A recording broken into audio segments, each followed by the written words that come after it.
Salut, désolé de déranger. Désolé pour le bruit environnant aussi.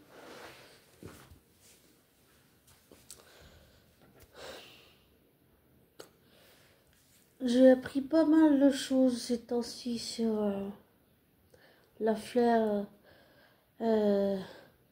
Lively Baldoni. C'est déconcertant. Je pensais que c'était fini cette histoire. Mais toujours est-il que non. Et ça me rappelle douloureusement le procès, même si je l'ai suivi en direct, c'était émotionnellement c'était douloureux. Sur Heure des Depp, donc et puis on approche de plus en plus aussi de l'autre affaire judiciaire du procès Diddy, Jay-Z compagnie là. On approche bientôt du 5 mai.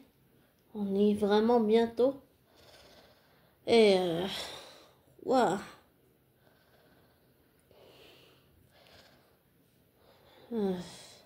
Ça avance, ça monte même en pression, j'ai l'impression. Parce que beaucoup de choses et beaucoup de personnes vont être exposées. Et comme j'avais dit, je sais plus dans quelle vidéo ou audio, pardon, apparemment de ce que j'ai découvert, il y a des célébrités qui ont été filmées partout dans la maison de Didi parce qu'il a caché des caméras absolument partout. Et ces personnes ne savaient même pas qu'elles étaient filmées, même si elles avaient des relations sexes et c'était des relations non consenties, bien sûr. Mais je pense qu'il faut savoir faire quand même si je reconnais qu'il y en a beaucoup qui sont impliqués, il faut reconnaître et savoir faire le tri, faire la part des choses et savoir reconnaître aussi que oui, il y a des célébrités qui ont été impliquées dedans, genre qui ont été conscientes de ce qu'elles faisaient, mais il y en a comme, je pense, comme Justin Bieber, qui ont été des victimes, ouais, qui ont été manipulées. L'emprise, elle est souvent, pour moi, le corps et l'esprit, ça va ensemble. Donc, ça veut dire que psychologiquement, Diddy Sean Combs, il a manipulé, je pense, certaines personnes et certaines célébrités. Et j'ai plus confiance en Blake Lively, mais je pense que c'est un peu la même chose. Si on va juste dans la psychologie, dans la psyché, je pense que dans l'affaire Diddy, il y a de la manipulation, une emprise psychologique sur les autres, je veux dire sur les autres célébrités. Oui, une emprise, de la manipulation, beaucoup, beaucoup, oui. Et je pense que c'est la même chose avec Ryan Reynolds et Blake. Là aussi, il y a de la manipulation. Et vu ce que Blake a essayé de faire à Penn Badgley, même s'ils ont été ensemble par la suite, oui, ça m'étonne pas qu'elle ait essayé de le faire avec Justin Badoni. Elle a juste pensé qu'il fermerait sa gueule et qu'il se défendrait pas. Et que elle voulait s'approprier les droits, elle voulait avoir tout ce qu'elle n'avait pas en fait. Souvent, on veut avoir tout ce qu'on n'a pas. On envie l'autre. Et je l'avoue parce que, pour être honnête, c'est difficile à dire, mais je le reconnais, mais je suis jalouse de ma sœur et d'une youtubeuse pourtant que j'adore et que je suis. Et puisqu'on est dans tout ça, je pense aussi que depuis longtemps, même depuis des années, que par rapport à un autre youtubeur qui s'appelle La Critique de Néo, et aussi un acteur britannique,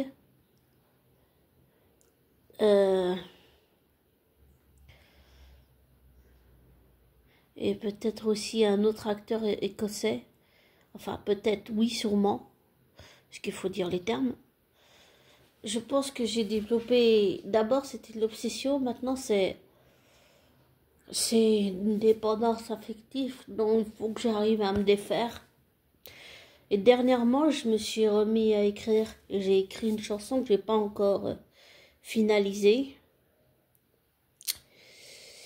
En fait, cette chanson, elle parle que c'est une fan, mais qui veut rencontrer, par exemple, enfin, il n'y a pas vraiment d'exemple, mais elle veut rencontrer son acteur ou son chanteur ou actrice préférée, mais qu'elle ne souhaite pas rencontrer cette personne en étant obsédée par cette personne. En tout cas, j'ai écrit une chanson qui va dans ce sens-là. Et il faut juste que je la finalise, que je la travaille, que je la découpe, mais peut-être qu'un jour je la dirai sur la chaîne en audio. Je ferai une petite lecture audio, ça peut être sympa. Pourquoi pas. Mais oui, j'ai fait ça il y a pas longtemps. En fait, je pensais tout le temps à cet acteur Robert Carlyle. Et en fait, je pensais à lui et en fait, j'arrivais pas à me défaire de cette pensée, du fait de penser à lui. Et je me disais, j'ai la tête plein de Robert Carlyle, c'est-à-dire que je pensais trop à lui. Et en fait, je suis allée faire un tour. Je suis allée boire dans un bar. Bon, heureusement, il y avait des gens sympas. Parce que, on est d'accord, tout le monde n'a pas forcément de bonnes intentions, hein, mais là, quand c'est des gens que tu connais, c'est toujours plus facile. Je connaissais la dame qui travaille au bar, et puis en fait, j'avais pris avec moi un stylo, j'avais pris un petit cahier au cas où, comme ça, qu'on sait jamais. Des fois, tu peux avoir une envie d'écrire, on sait jamais. Et puis, tout d'un coup, c'est venu. Ça venait d'abord, ça s'est composé dans ma tête, et puis ensuite, j'ai commencé à sortir mon cahier, puis j'ai écrit sur tout plein de papiers. Et là, il faut vraiment que je finalise la chanson, mais la chanson parle justement d'une fan qui veut rencontrer son acteur ou actrice ou chanteur ou chanteuse préférée, mais pas en étant obsédée par cette personne, parce que ce n'est pas ce qu'elle veut, ni pour elle-même, ni pour la personne qu'elle souhaite rencontrer. Elle veut que ça soit quelque chose de sain, une belle rencontre et pas quelque chose qui tourne à, à être malsain. Voilà. Donc j'ai fait une chanson qui parle un peu de ça, mais j'ai pas encore exactement mis les mots, les paroles et tout ça, tout ça. Donc il faut que je travaille encore la chanson. Mais pour en revenir à toutes ces affaires judiciaires, c'est lourd. C'est très lourd. J'ai aussi appris, puisque j'ai la plateforme Netflix, je vais le faire, mais j'ai appris que 50 Cent et Eminem qui ont toujours dénoncé Didi. Et j'ai compris en écoutant, je sais plus comment il s'appelle, Alex, ou je sais plus comment il s'appelle, qui a fait un super taf sur comment il explique le conflit, comment c'est allé, comment ils se sont clashés, 50 Cent et Didi Sean Combs, comment ils se sont clashés, tout ça. C'était très intéressant.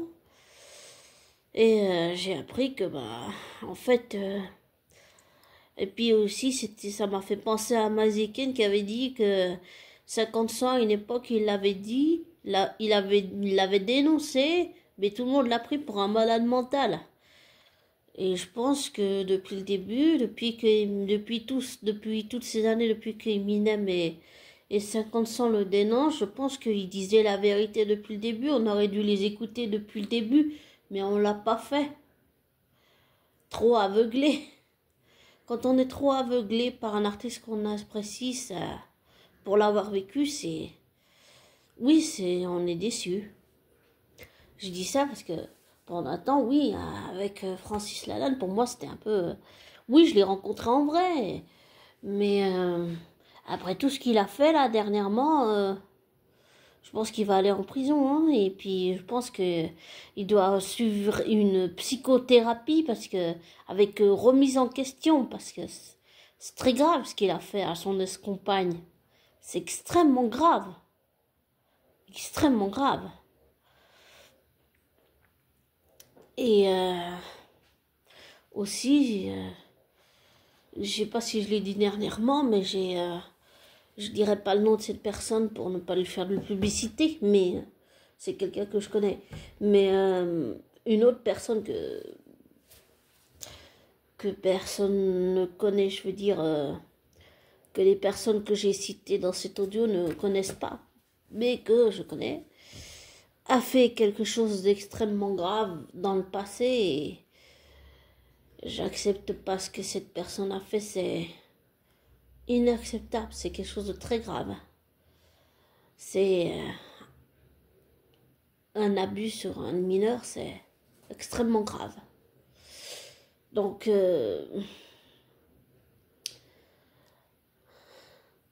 et puis aussi, j'ai mon TDAH, j'ai le trouble de l'attention, j'ai fait des crises d'énervement plusieurs fois ces temps-ci, ce qui ne m'excuse pas.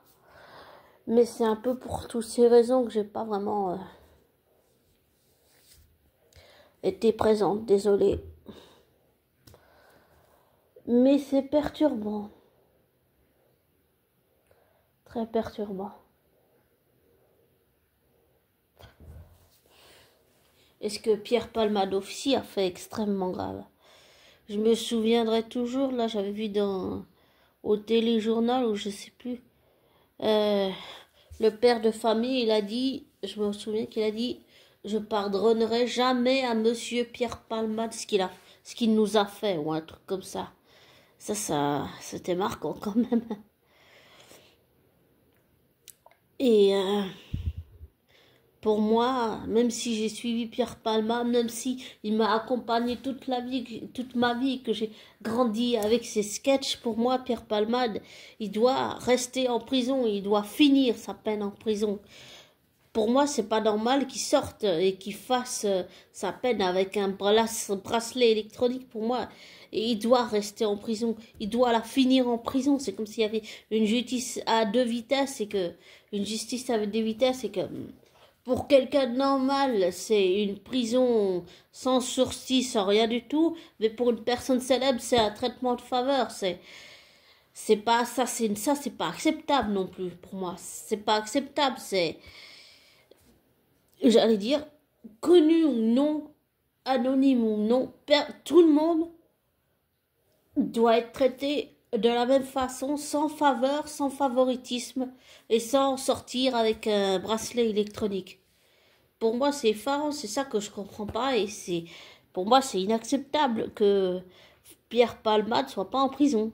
Désolé, mais même si je l'adore, il faut savoir être objectif, et je pense que c'est la leçon que j'ai appris avec Francis Lalanne, c'est que j'ai été aveuglée, j'ai ouvert les yeux, et maintenant, je vois l'artiste, je vois l'homme, je vois aussi ses actes et ce qu'il a fait. Mais c'est pas parce que tu apprécies un artiste que tu dois être aveuglé et être d'accord avec tout ce qu'il ou elle dit ou fait. On dit qu'il faut savoir dissocier l'artiste de l'homme, mais en fait, l'artiste et l'homme, c'est un tout, c'est ensemble. C'est comme le corps et l'esprit. Tu peux pas le dissocier de l'un de l'autre, ça s'associe ensemble, ça s'emboîte les uns dans les autres, ensemble, c'est un artiste. Il fait corps dans son entièreté, dans son âme d'artiste entière. Et pour moi,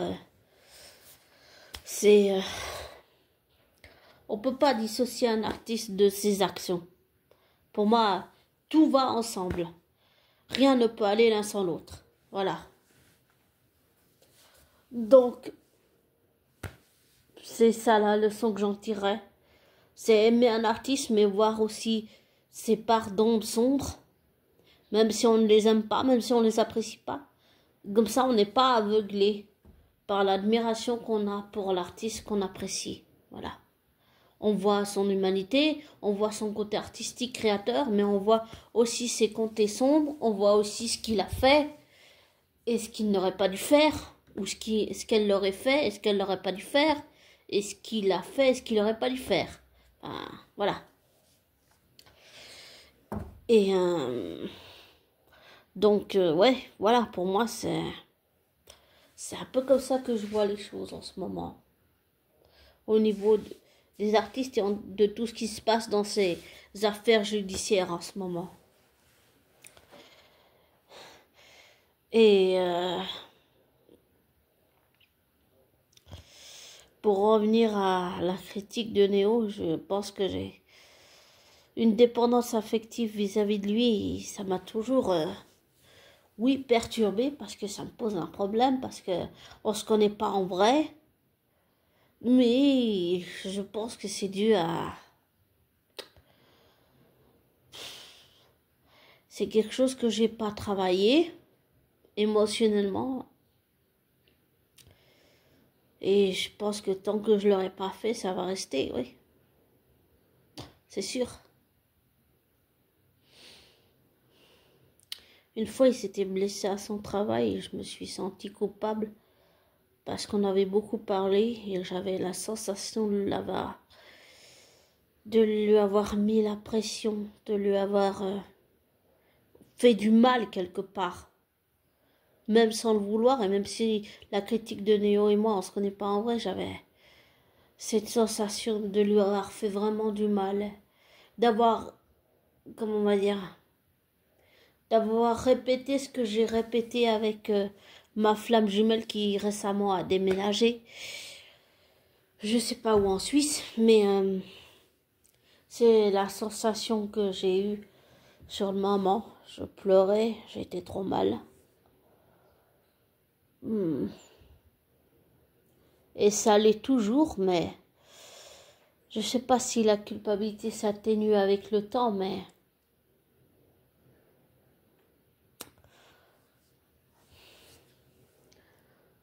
je sais que j'en suis responsable et que si je l'avais pas peut-être mis la pression, il n'aurait pas fait cet accident à son travail.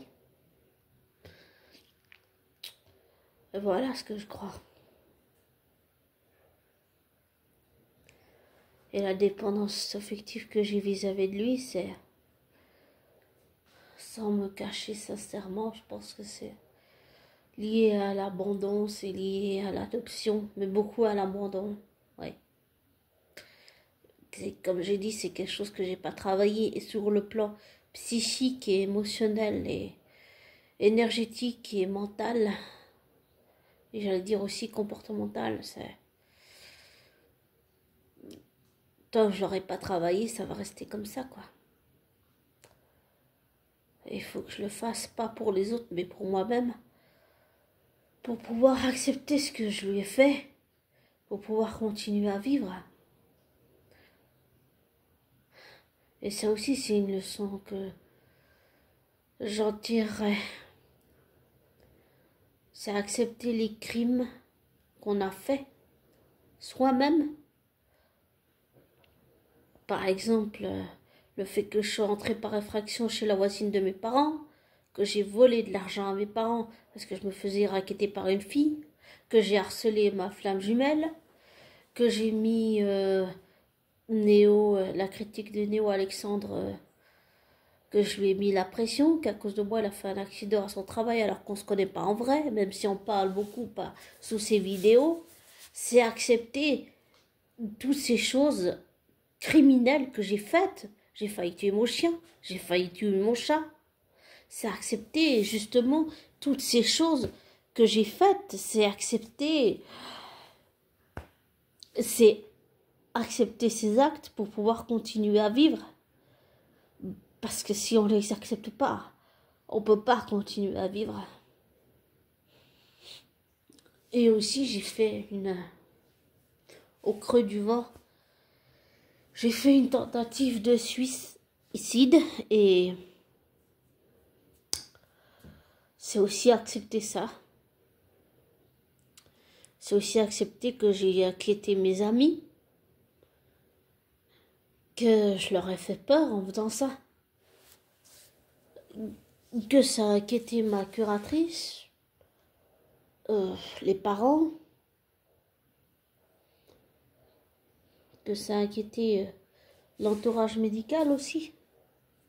Ça a accepté, j'allais dire, pour moi, c'est accepter. La leçon que je tirerais de tout ce qui se passe en ce moment, c'est accepter ces actes criminels qu'on a fait soi pour pouvoir continuer à vivre, mais pouvoir en tirer une leçon pour ne plus faire ces erreurs. Ça ne veut pas dire qu'on doit être parfait. C'est juste qu'on est toujours être humain imparfait. Mais on peut toujours commettre des erreurs et apprendre de nos erreurs. Voilà. Mais il ne faut pas gommer nos travers ou nos défauts ou nos qualités. Quand quelqu'un nous accepte, c'est entièrement. C'est pas je t'aime à condition que tu correspondes à ce que moi je veux que tu sois. Parce que ça marche pas, ça. Et pourtant, je l'ai essayé, ça marche pas. Et je l'ai essayé plusieurs fois. Et ça a jamais marché pour moi. Donc, le mieux, c'est de s'accepter tel qu'on est. Puis aussi, souvent, quand quelqu'un commet une faute comme ça, on dit toujours « Ah, tu n'as qu'à t'en vouloir qu'à toi-même. » Mais c'est facile de dire, de culpabiliser l'autre en disant « Tu n'as qu'à t'en vouloir à toi-même. » Alors que s'en vouloir à soi-même, c'est pas forcément la solution parce que ça ne fait que s'enfoncer dans la culpabilité, puis après on rumine, on tourne ça dans notre tête, et puis ça, c'est non plus pas bon du tout. Pour moi, ce qu'il faut, c'est apprendre de nos erreurs, même si on en fait d'autres, même si on peut se tromper, même si on a tort, ou même si on a raison. C'est apprendre de nos erreurs. C'est le mieux qu'on puisse faire. Peut-être pour les autres, mais surtout le plus important, c'est le faire pour soi. Voilà. Et les deux acteurs que j'ai cités, dont je parlais que j'avais peut-être développé une obsession, enfin oui, je pense que oui, et que la chanson parle justement de ça, du fait que c'est une fan qui veut rencontrer son acteur, mais sans être obsédée par cette personne. Je parlais de Tom Hiddleston et de Robert Carlyle. Parce que c'est des êtres humains que j'ai envie de rencontrer. Mais j'ai conscience qu'en vrai, je ne les connais pas hors caméra. En privé, je veux dire. Donc, voilà. Ça aussi, c'est une leçon que j'ai dû apprendre durement, mais je l'apprends. Et ce qu'on dit, c'est... On pense que c'est valable que pour les autres, mais c'est valable pour soi aussi. Le plus important, c'est de ne pas refouler ce qu'on ressent, de pouvoir l'exprimer et ensuite, une fois qu'on l'a évacué, passer à autre chose et puis avancer. Voilà. Désolée pour mon nez, j'ai le nez un peu bouché. Et ne te laisse pas influencer par moi, ne prends pas pour argent comptant ce que je te dis. Fais tes recherches, tes vérifications, tire-en tes propres conclusions. Désamode-toi de ma chaîne et je te souhaite une belle fin de week-end et un joli début de semaine. Prends soin de toi, abonné. Ciao!